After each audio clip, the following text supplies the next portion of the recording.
Select the one sentence that best meets the requirements of standard written English. A. Giving the document her full attention, the chairperson of the charity has now read the document for over 2 consecutive hours. This sentence uses the present perfect simple tense with the phrase has read. This tense is usually used to indicate a completed action.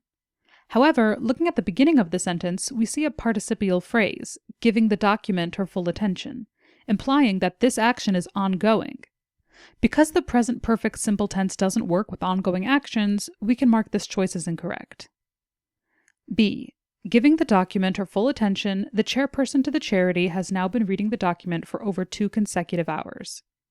This sentence correctly changes has read to the present perfect continuous has been reading. However, we see another mistake. The sentence says the chairperson to the charity.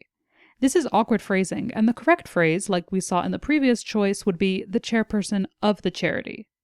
Based on this, we can mark this choice off. C. Giving the document her full attention, the chairperson of the charity has now been reading the document for over 2 consecutive hours. This choice applies both corrections we made to the previous choices. It correctly says chairperson of the charity instead of to, and uses has been reading in the present perfect continuous instead of the present perfect simple has read.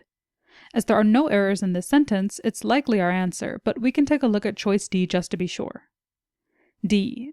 Giving the document her full attention, the chairperson to the charity has now read the document for over 2 consecutive hours. In contrast to the previous choice, this choice applies both mistakes we've seen so far.